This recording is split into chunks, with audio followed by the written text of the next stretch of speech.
Okay, good afternoon to everyone.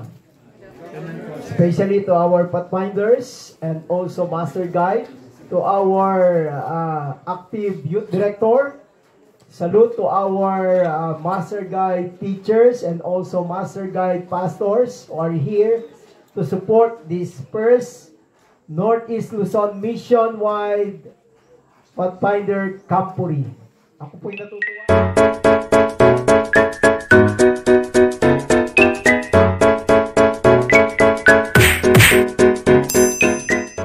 Natutuwa kasama ng ating mga leaders sa Pathfindering Ministry.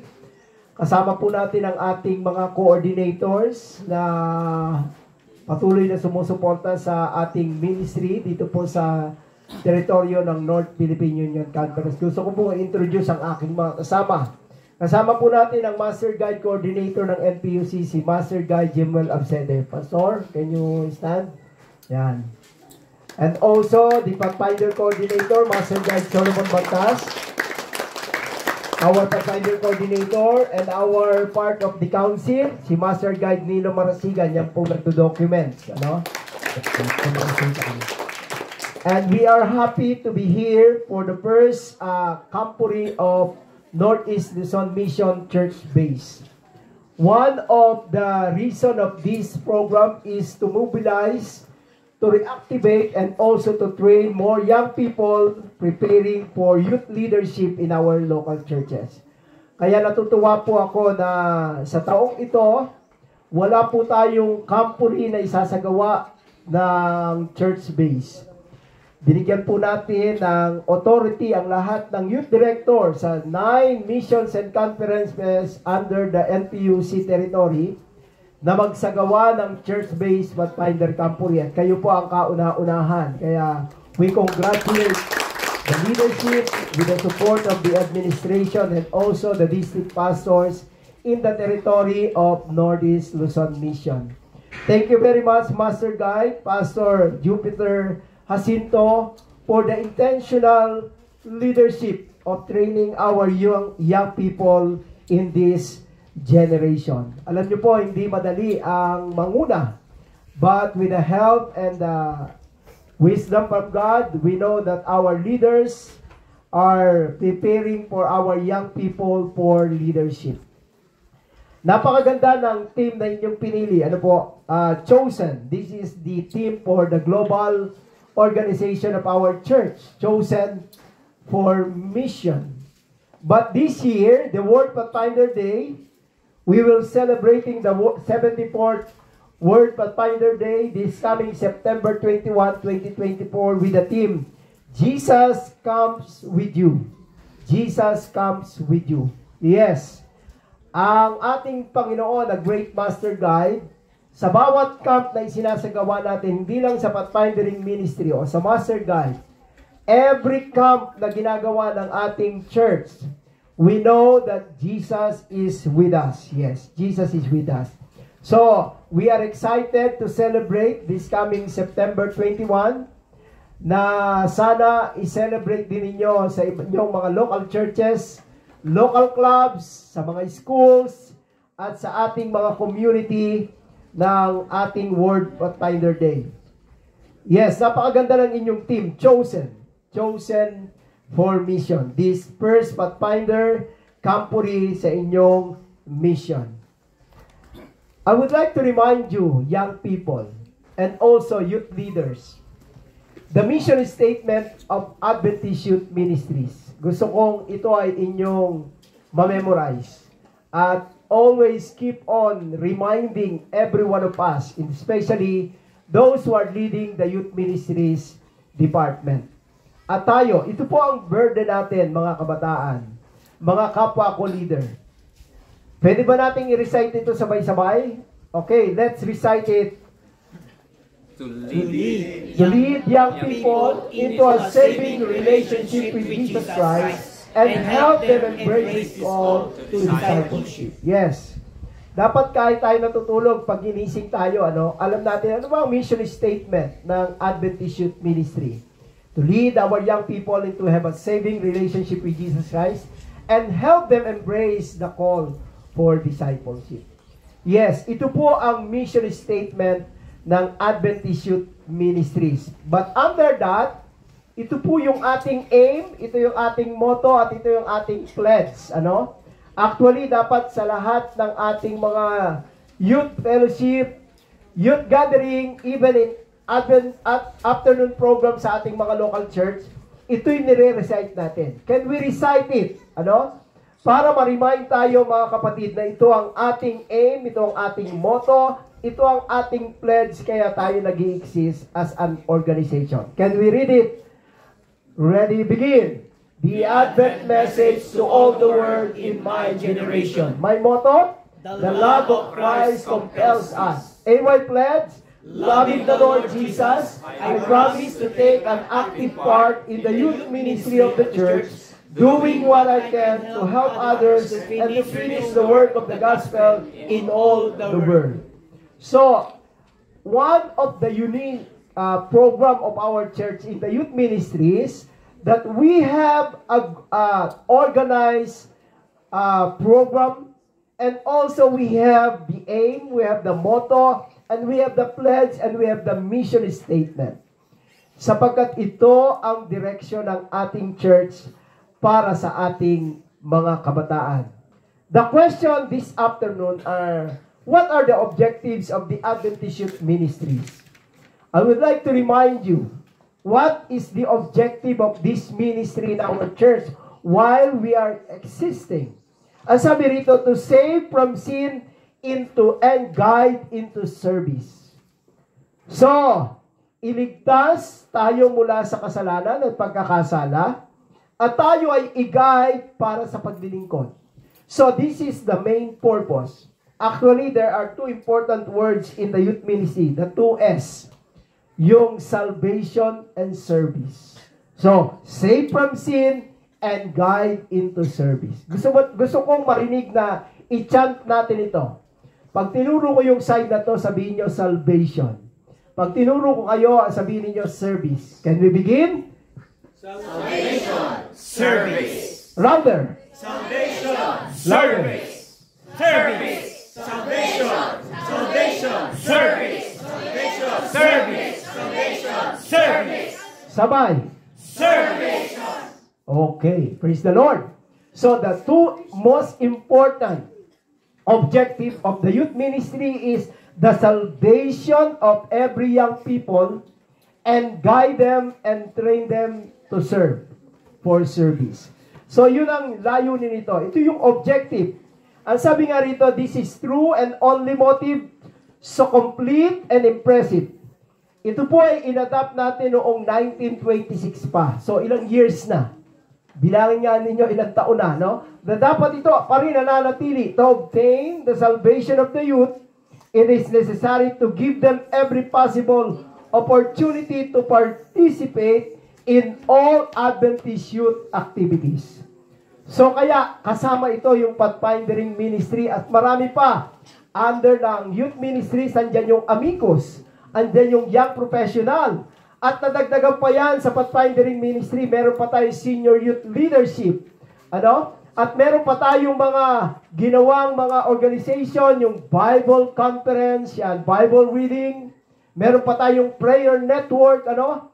At maraming mga ministry to assure and to secure our young people that we have been guiding them to reach the goal of saving them from sin and to guide them into service. So that's the objective.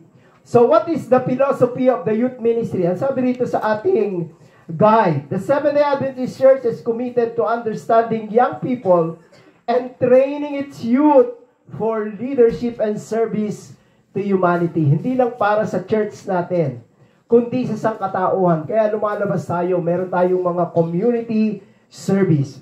The Pathfinder Club is a church-centered, spiritual, recreational activity program designed for young people 10 to 15 years of age. So, the Pathfinding Ministry.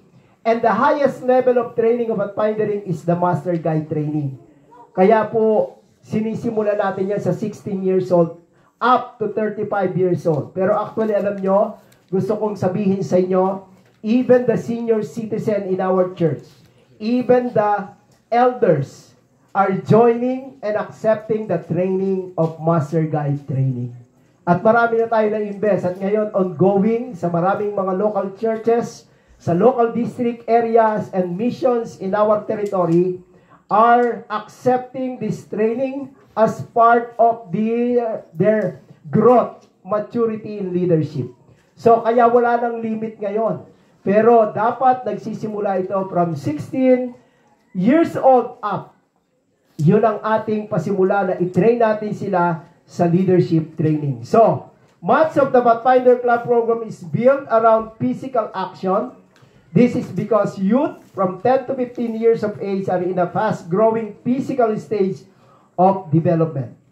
It is filled with action, adventure, challenge, group activities, and provides opportunities for the development of new attitudes and skills that produce personal growth, team or community spirit, and a sense of loyalty and respect for God, His creation, and His church.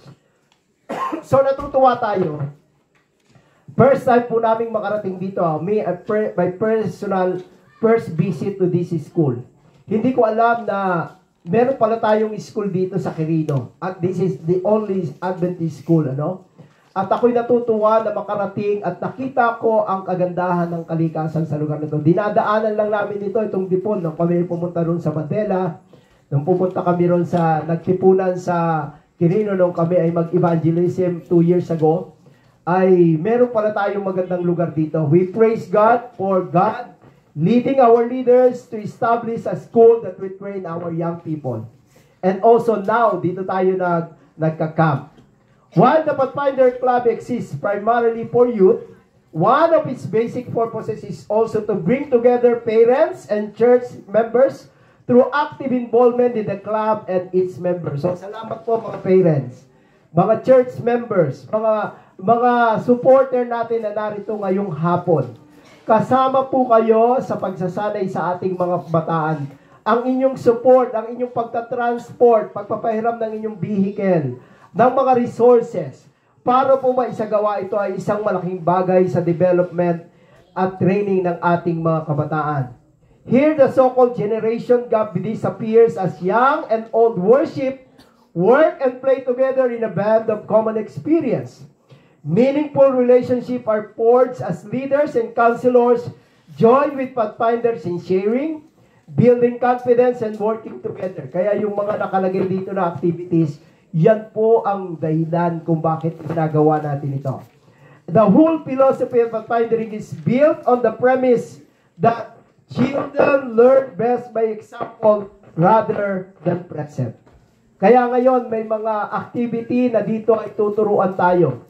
Sasanayin tayo. Ititrain tayo kung paano natin isasagawa ang mga uri ng paglilingkod sa loob at labas ng ating church. As they see leaders and parents model spiritually and social values, they too will aspire to develop a high moral principle, loving and caring attitudes, and determination to excel in all their various pursuits. So, hindi lamang limited sa Pathfindering ministry ang ating ginagawang mga pagkakamp. Ito po yung 4 aspect na development ng ating mga kabataan.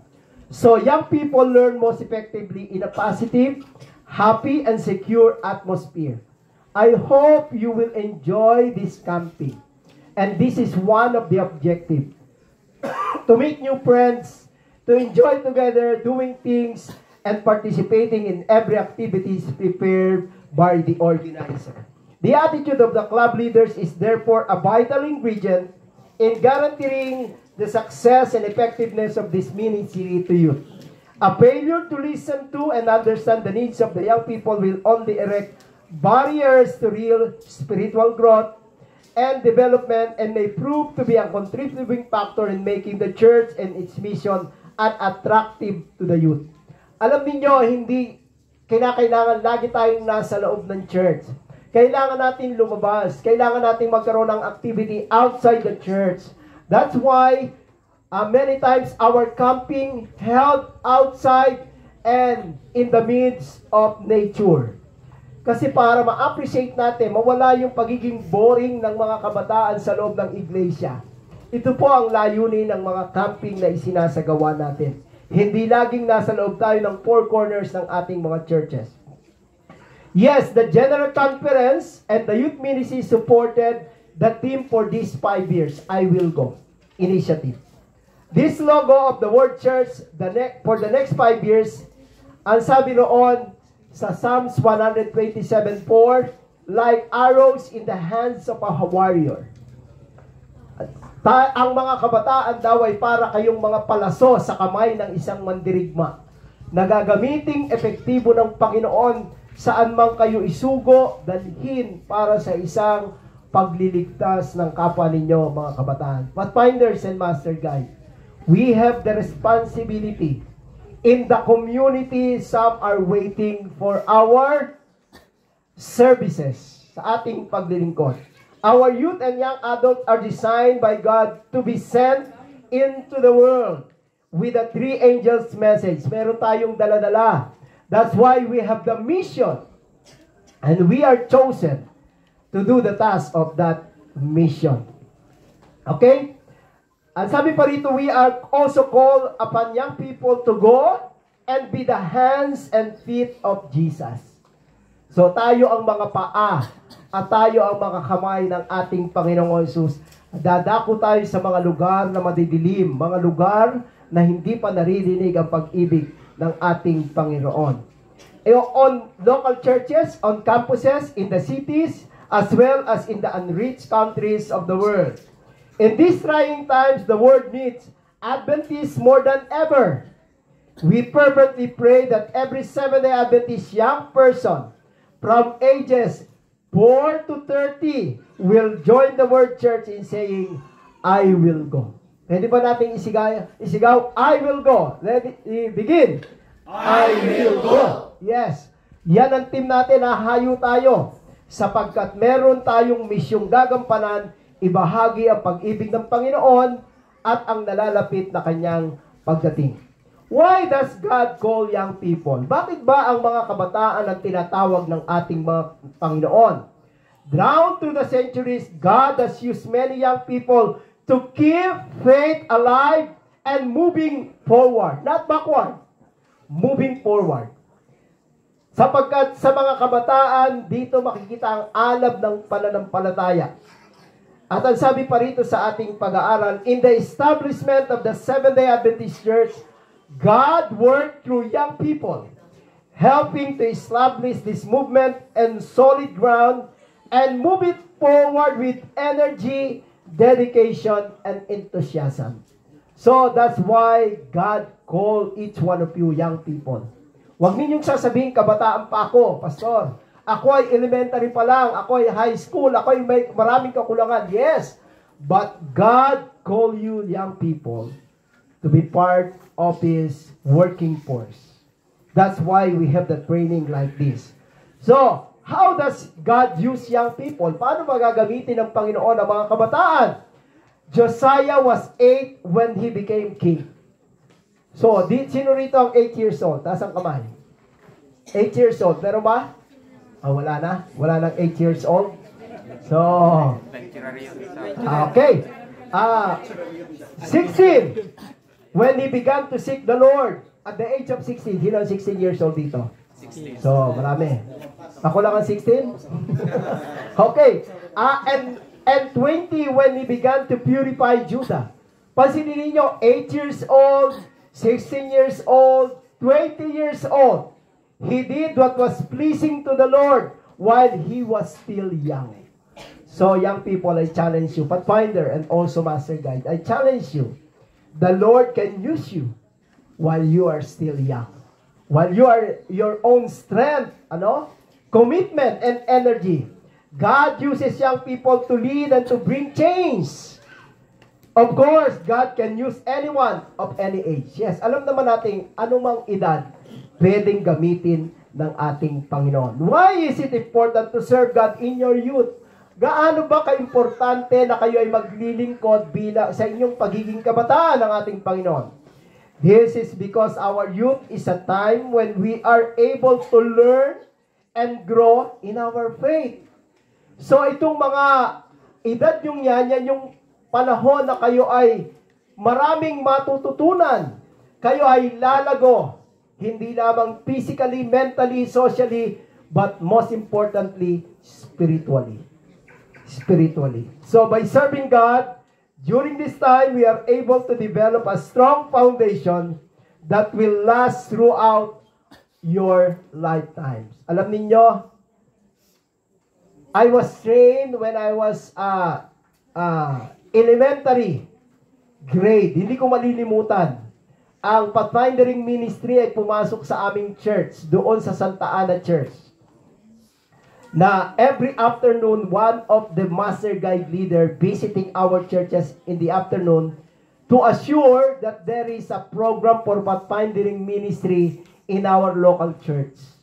Naka-type A uniform yon. Yung aming coordinator sa lugar namin yon.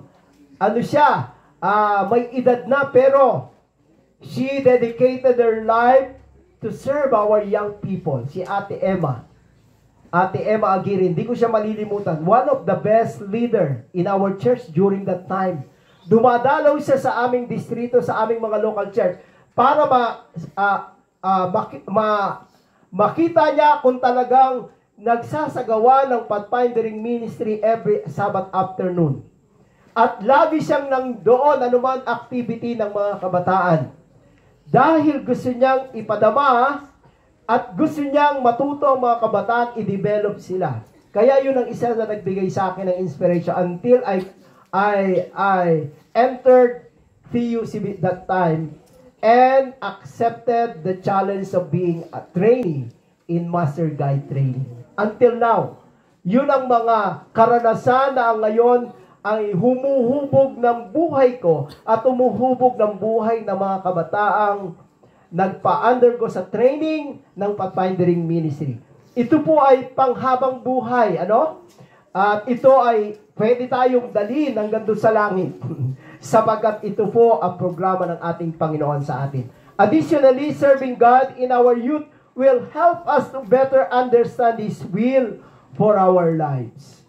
So young people, sa pathfindering ministry, sa ministering ito, maintindihan natin ano ba ang kalooban ng Diyos sa buhay natin. At saan tayo ilalagay ng Diyos pagdating ng panahon.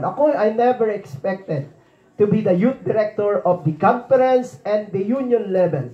But because of God's plan and will for my life, He trained me and He helped me to grow in my 4 aspects in life. At ngayon nandito ko, hindi ako makapaniwala. At maaaring isa sa inyo pagdating ng panahon, kung hindi pa darating si Jesus, yung iba sa inyo ay mga magiging elder. Anumang tungkulin. But this time, this is important for us to serve God while you are in young generation of this time. What does the Bible say about young people? Ano sinasabi ni Solomon sa Ecclesiastes 11:9 and 10? Young people, enjoy your youth. Be happy while you are still young. Do what you want to do and follow your heart's desire. Ang ganda ng payo ni Solomon, pero at the last part of these verses, ang sabi niya, but remember that God is going to judge you for whatever you do. So, mas maganda mag-involve tayo sa mabubuting bagay, nasain natin ang nasa ng Diyos sa buhay natin, at mag-e-enjoy tayo, at makikita natin ang bunga ng ating pagiging kabataan pagdating ng panahon. Hindi natin sasabihin na sayang lang yung mga panahon na yon. Sapagkat nakita natin kung paano tayo ginaid ng Panginoon. How does God use young people in the Bible? Just like a teenage David. Alam natin ang kasaysayan ni David, The youngest of 8 brothers had so much faith in God that God used him to kill the Philistine giant Goliath when no other Israelite soldier was brave enough to try. Pansinin ninyo, siya ang pinakabata. Siya ang pinakamaliit sa magkakapatid. Pero ang tinalo niya, mas malalaki pa sa mga kapatid niya. At kinikilalang makapangyarihang sundalo ng Pilisteo. Pero because he believed in God, he has a faith in God, he is available to fight for God, he win the battle. So young people, huwag tayong ma-discourage. Maliit lang ako ay bunso. Parang iniisip natin, sometimes young people are easily discouraged because of the low self-esteem pagtingin nyo sa sarili nyo. Don't worry about that. David is one of the best example. Ang sabi rito, after David killed Goliath, Israel prevailed against the Philistine army. Kung gusto nyo makita yung kasaysayan, basahin ninyo yung 1 Samuel 17. What is responsibility of youth according to the Bible? Anong responsibilidad na ninyo mga kabataan? Ang sabi ni Timothy, let no man despise your youth, but be an example to the believers in the word, in conversation, in charity, in spirit, in faith, and in purity. Young people need to seek God's will and direction for their lives. They should set a good example for their siblings, relatives, including their parents, just like Jesus did. So ito yung challenge sa inyo mga kabataan. Yung responsibilidad na ibibigay ng Panginoon sa atin while we are in training. Ang sabi rito, maging mabuti tayong halimbawa sa ating mga kapatid, sa ating mga kamag-anak, sa ating mga magulang, gaya ni Jesus na the best example na pwede nating sundan. So, what is the biggest problem facing the youth today in the Philippines? Tignan natin ang kalagayan ng Pilipinas.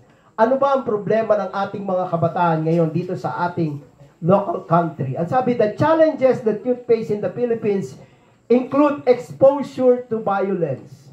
Even in our technology, At ngayon, maraming report. Merong mga kabataan na naaabuso, nai-involve sa mga krimen. Sino yung batang-batang pinatay niya, yung kapwa kabataan, Nakakalungkot isipin. Poor education, inadequate socialization, and poverty. The challenges that Filipino youth face include lack of resources and conflict within themselves or with others. Yung mga pag-aaway-away, pagkakagulo-gulo, mga kabataan. So, tayo ay mapalad sapagkat tayo ay kabilang sa iglesia na nagki-care sa inyo. Remember, one of the objective of pathfinding is to remind you that God loves you and the church love you too. Care for you. Kaya meron tayong program na ganito para sa inyo. We provided program that will benefit you and develop your four aspects of life. So, ang sabi ng Panginoon, in line with our theme, you did not choose me, but I chose you. Nung pumili ang Panginoon ng 12 disciples, hindi sila ang pumili kay Jesus. Si Jesus ang pumili sa kanila. At alam nyo ba, mapalad tayo sa dinami-dami ng mga kabataan at mga tao sa sanlibutan. Tayo ay pinili na mapabilang sa iglesyang ito. It's a great privilege. An opportunity for us. So grab it. Hindi lahat ng kabataan alam nila ang pathfinding ministry. Hindi lahat ng kabataan nag-e-enjoy na gaya ng inyong nararanasan. Kaya mapalad tayo na tayo ay pinili. At ang sabi pa ni Peter sa 1 Peter 2:9, but you are a chosen nation, a royal priesthood, a holy nation, a people for God's own possession, so that you may proclaim the excellencies of Him who has called you out of darkness into His marvelous light. So, this is an assurance na pinili tayo ang bawat isa sa atin. So, piliin din natin na manatili tayo sa Panginoon. Can we say that? Amen. Yes, amen. Amen. When the Lord choose us, pwede nating piliin na hindi natin tayo sumunod. But, it's a great privilege and opportunity. Biro mo, pinili tayo. Makaharing pagkasaserdote, bansang banal, bayang pag-aari ng Diyos. Pero meron tayong bahagi, pagkatapos tayong puriin, to proclaim the excellencies of Him who called you out of us in darkness into His marvelous light. So, this afternoon, I would like to congratulate every one of you for participating for this first Nelm-wide Pathfinder Camporee. May the Lord bless every part of the program starting today, and may the Spirit of God be the presence guest in our program until we end this camporee with the guidance of the Holy Spirit. Congratulations and God bless you all. Amen.